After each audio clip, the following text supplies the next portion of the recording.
الحمد لله وكفى وسلام على عباده الذين اصطفى أما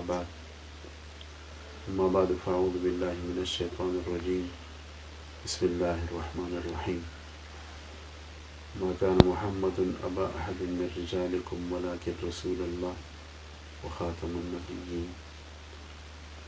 وقال رسول الله صلى الله عليه وسلم: لا يؤمن أحدكم حتى أكون أحب إليه من والده وولده والناس أجمعين، أو كما قال عليه الصلاة والسلام: ألف مرة وبعدد كل ذرة.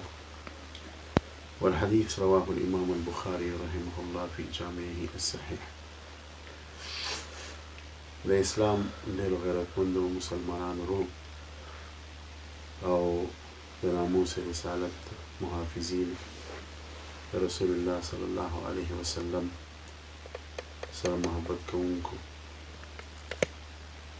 یو خصوصي پیغام ستاسو خدمت کې دا رسول غواړم چې په دې 17 تاریخ باندې مردان کې کالج چوک کې تقریبا میلیون مارچ په سلسله کې یو مظاهره ده، خو د هغې مظاهرې بنیادي مقصد دا دی چې د ناموس رسالت صلی الله علیه وسلم په حوالې سره وضاحت وشي او دې وخت کې دنیا کې چې په مختلفو خطو کې زموږ د محبوب پیغمبر پاک صلی الله علیه وسلم په شان کې بعضې ظالمان په مختلفو غلطو طریقو سره ګستاخي کوي، د هغې سدباب وشي او په هغه جرم کې زموږ په دې ملک کې هم ډېر خلک شامل دي. د هغې یو کړي دا ده چې آسیا دا بري کړې شوه او د هغې په حق کې فیصله وکړې شوه او تقریبا د کروڑاو مسلمانانو زړونه زخمي کړي شو د دغې غلطې فیصلې په ذریعې سره. نو د دغې خبرو د سدباب دپاره په 17 تاریخ باندې مردان کې یو ډېره لویه جلسه منعقد کېږي. دا جلسه به مثبت انداز کې وي، دا جلسه به پرامن وي او دې کې به د پیغمبر پاک صلی الله علیه وسلم د احادیثو بیان به وي، دې کې به زموږ مسلمانانو وروڼه د شریعت او د دین نه او د ناموس رسالت د مسلې نه خبرولی شي. نو زه دا یو خصوصي درخواست کوم تمامو مسلمانانو ته چې دې کې شرکت وکړي.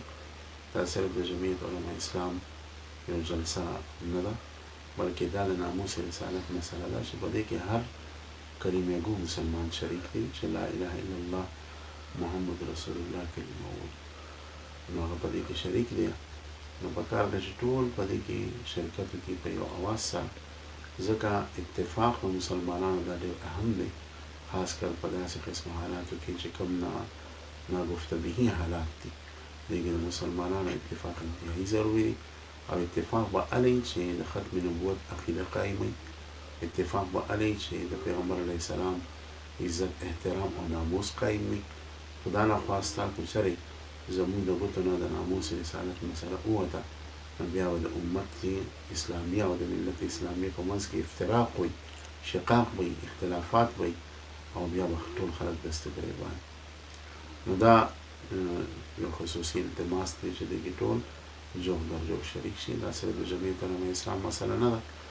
زه به ذات خود د عالمي مجلس تحفظ ختم نبوت نایب امیر په حوالې سره د هغې یو خادم یم، دا یو درخواست کوم چې دې کې ټول حضرات شریک شي.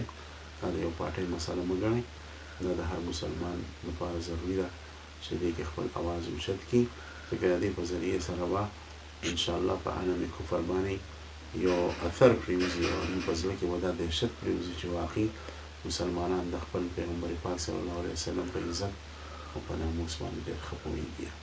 جزاکم الله احسن الجزا واخر دعوانا.